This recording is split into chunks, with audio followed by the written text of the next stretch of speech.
Emma Thompson, 8 ans, avait appris à reconnaître le bruit du camion de son beau-père remontant l'allée de gravier bien avant que quiconque dans la maison ne l'entende. Le grondement du moteur diesel lui donnait exactement 3 minutes pour cacher ses devoirs, nettoyer le moindre désordre et se placer là où elle risquerait le moins de mettre en colère Dal Morrison, l'homme qui avait épousé sa mère 6 mois plus tôt et transformé leur paisible ferme du Montana rural en un lieu de terreur constante. Sarah, la mère d'Emma, travaillait en double journée à l'hôpital du comté comme infirmière, laissant sa fille seule avec Dal de 15 heures, heure à laquelle le bus scolaire déposait Emma, jusqu'à parfois 23 heures, heure à laquelle Sarah rentrait enfin épuisée. Dal, un contremaître de 42 ans, alcoolique et au tempérament violent, avait d'abord charmé Sarah en lui promettant d'assurer la stabilité de sa vie et de celle de sa fille. Mais une fois l'alliance au doigt de Sarah, la véritable nature de Dal s'est révélée avec une clarté effrayante. « Où est mon dîner, petite morveuse » hurlait Dal dès qu'il franchissait la porte, malgré le fait qu'Emma n'était qu'une enfant qui pouvait à peine atteindre la cuisinière en toute sécurité. Quand Emma essayait d'expliquer que sa mère avait laissé des sandwichs dans le réfrigérateur, Dal l'attrapait par le bras avec une force telle qu'elle lui laissait des bleus, la secouant tout en hurlant contre les femmes inutiles qui ne savaient pas où elles étaient. Les violences physiques s'étaient intensifiées au cours du mois précédent.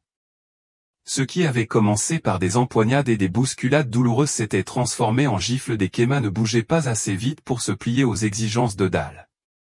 La veille, il avait lancé une tasse à café qui lui avait frôlé la tête, laissant une marque dans le mur de la cuisine qu'Emma avait tenté en vain de cacher avant le retour de sa mère. « Si tu racontes nos petites conversations à ta mère, » prévint Dal, l'haleine empestant la bière tandis qu'il lui saisissait le menton avec violence, « je ferai en sorte que tu le regrettes. Et si elle ne te croit pas, je ferai en sorte qu'elle sache que tu es une petite menteuse et fauteuse de troubles. » Emma vivait dans une terreur constante, mais elle vivait aussi avec un secret que Dal ignorait. À l'extrémité de leur propriété, au-delà de la clôture brisée qui séparait leur terrain du ranch Hartwell abandonné, vivait un énorme taureau Black Angus qu'Emma avait découvert 3 semaines auparavant lors d'une de ses tentatives désespérées de s'échapper de la maison, alors que Dal était en proie à une colère noire. Le taureau ne ressemblait à aucun animal qu'Emma ait jamais rencontré, il mesurait près d'1,90 m au garrot et pesait environ 2000 kilos. Il aurait dû effrayer un jeune enfant, mais lorsqu'Emma s'approcha de la clôture en pleurs après une rencontre particulièrement brutale avec Dal, l'énorme animal s'avança lentement vers elle, avec une intelligence dans ses yeux sombres presque humaine. « Salut, mon grand » murmura Emma en essuyant les larmes de sa joue meurtrie. « J'aimerais que tu m'aides. » Le taureau appuya sa tête massive contre la clôture, près de la petite main d'Emma, et elle sentit un étrange calme l'envahir pour la première fois depuis des mois. Emma avait l'impression que quelqu'un ou quelque chose se souciait vraiment de son bien-être. Emma rendait visite au taureau tous les jours après l'école depuis 3 semaines, veillant toujours à rentrer avant le retour de Dal. Elle l'avait appelé gardien et se surprenait à lui parler de tout, de la peur, de la douleur, de la façon dont Dal la faisait se sentir inutile et effrayée. Gardien écoutait toujours, son regard intelligent fixé sur le visage d'Emma comme s'il comprenait chaque mot. Gardien, murmura Emma hier après que Dal eut jeté la tasse, je ne sais pas combien de temps je pourrai encore supporter ça.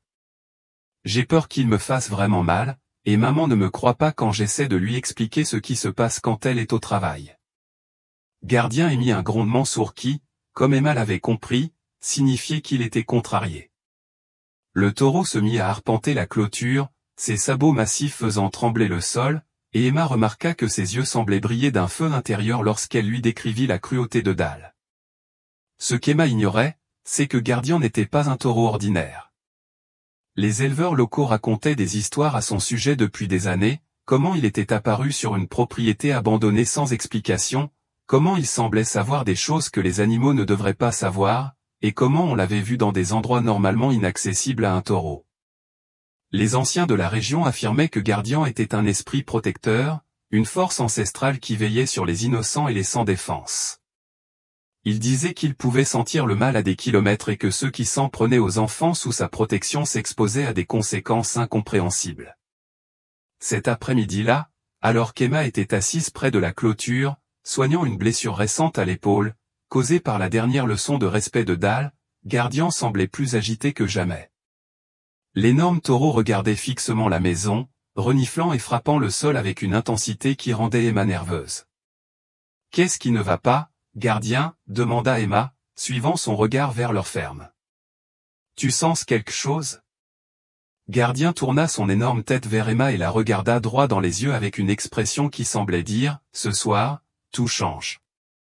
Alors que le soleil commençait à se coucher et qu'Emma se préparait à contre-cœur à retourner à la maison où Dal arriverait bientôt ivre et en colère, elle n'avait aucune idée que Gardien avait déjà commencé à mettre en œuvre un plan qui la protégerait d'une manière qu'elle n'aurait jamais pu imaginer. Ce soir-là, Dal Morrison rentra plus en colère qu'Emma ne l'avait jamais vu. Il avait été renvoyé de son travail dans le bâtiment pour être arrivé ivre, et dans son esprit tordu, c'était en quelque sorte la faute d'Emma.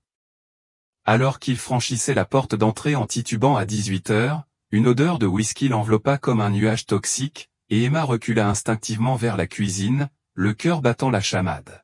« Tu m'as coûté mon travail, petite sorcière » hurla Dal, les mots brouillés, pointant Emma d'un doigt accusateur.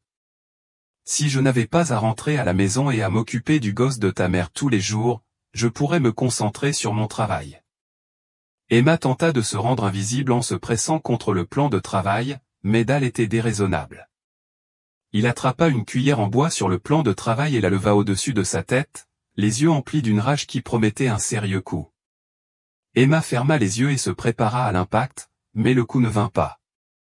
Au lieu de cela, le son le plus extraordinaire qu'Emma ait jamais entendu emplit l'air, un mugissement profond, surnaturel, qui sembla ébranler les fondations de la maison. Dal se figea en plein mouvement, son cerveau ivre essayant de traiter ce qu'il entendait. Le son résonna, plus proche cette fois, suivi du grondement caractéristique de sabots massifs approchant de la maison. « Qu'est-ce que c'est » marmonna Dal en lâchant sa cuillère en bois et en titubant vers la fenêtre. Ce qu'il vit dehors le fit dessouler instantanément, terrorisé. Gardien se tenait dans leur jardin, sa silhouette massive se découpant sur le soleil couchant, telle une silhouette tout droit sortie d'un cauchemar. Ce n'était pas le doux taureau qu'Emma connaissait, c'était une force de la nature transformée par une fureur vertueuse. Les yeux du taureau brillaient d'un feu intérieur, sa tête massive était baissée, menaçante, et il piaffait le sol, prêt à défendre l'enfant qu'il était venu protéger. Considérée comme impossible si elle n'en avait pas été témoin de première main, la jument semblait contrôler consciemment son travail, s'arrêtant lorsque le stress devenait trop important et reprenant lorsque les conditions étaient optimales. « Tom, je pense que nous devrions contacter le Centre national de recherche vétérinaire », a déclaré le docteur Rodriguez lors d'une brève pause dans le travail de la jument. Ce que nous documentons ici pourrait révolutionner notre compréhension de la conscience animale et de la biologie de la reproduction. Mais avant même qu'il puisse passer un appel, le travail de la jument entrait dans sa phase finale. Ce qui émergea de cette écurie, cette nuit de tempête, allait remettre en question non seulement la science vétérinaire, mais aussi la compréhension humaine des possibilités offertes par la nature. Le moment de la révélation était proche. Alors que l'aube se levait sur le ranch ravagé par la tempête, le travail de la jument atteignit son paroxysme. Ce qui se produisit ensuite resterait gravé dans la mémoire de tous les présents pour le restant de leurs jours. L'accouchement en lui-même était sans précédent pour les vétérinaires. Au lieu d'un seul poulain, la jument a donné naissance à des jumeaux, mais pas des jumeaux ordinaires. Le premier à émerger était un poulain de taille normale avec la couleur gris argenté distinctive de la jument, beau et en bonne santé à tous points de vue. C'est le deuxième poulain qui a laissé tout le monde sans voix. « C'est impossible », murmura le docteur Rodriguez, sa formation médicale entrant en conflit avec les preuves sous ses yeux. Ce deuxième poulain était radicalement différent. Bien que identique par sa structure équine de base, il était presque 2 fois plus grand que son frère, avec des proportions dignes d'un cheval adulte. Malgré sa naissance, sa robe était d'un blanc pur, un blanc luminescent qui semblait rayonner de sa propre lumière intérieure. « Tom, tu enregistres ça ?» demanda le docteur Chen d'un ton pressant, sans quitter des yeux la scène extraordinaire qui se déroulait sous leurs yeux. Mais le plus choquant n'était pas la taille ni la couleur du poulain, mais son comportement.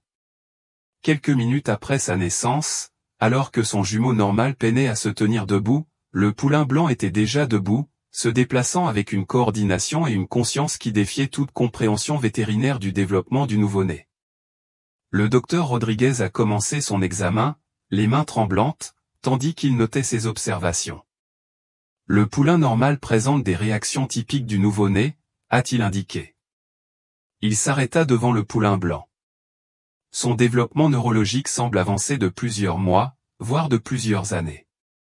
Sa densité osseuse, son développement musculaire, et même sa clarté oculaire, c'est comme si ce poulain était né avec les capacités physiques et mentales d'un cheval adulte. Le poulain blanc semblait comprendre qu'on l'examinait.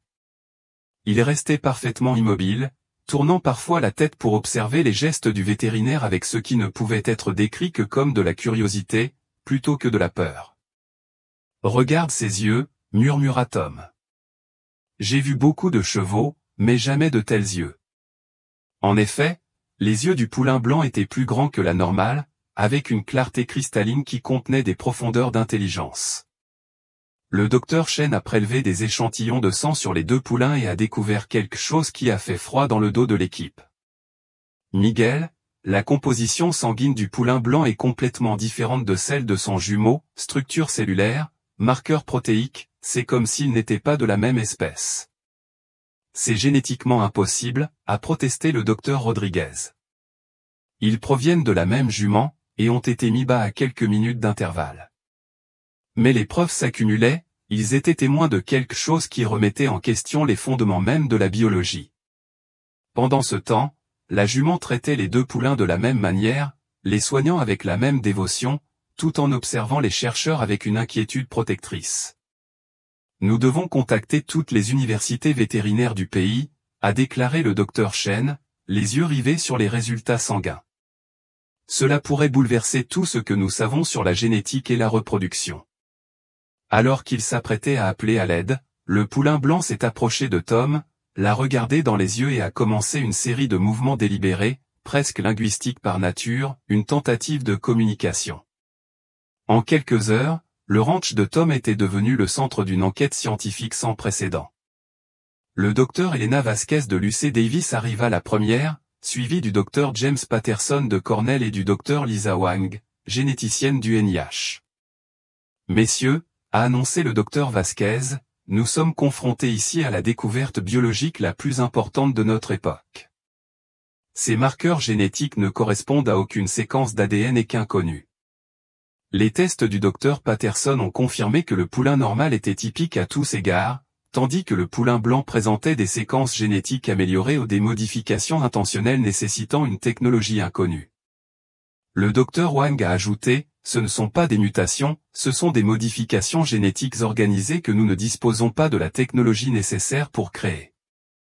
Les implications étaient stupéfiantes, si la technologie humaine n'avait pas pu créer ces séquences, d'où venaient-elles ? Des tests supplémentaires ont révélé que les schémas d'activité cérébrale du poulain blanc étaient exponentiellement avancés, comparables à ceux des espèces les plus intelligentes de la planète. Il réagissait même au contenu des conversations, s'approchant lorsque les sujets de recherche abordaient la génétique ou la reproduction.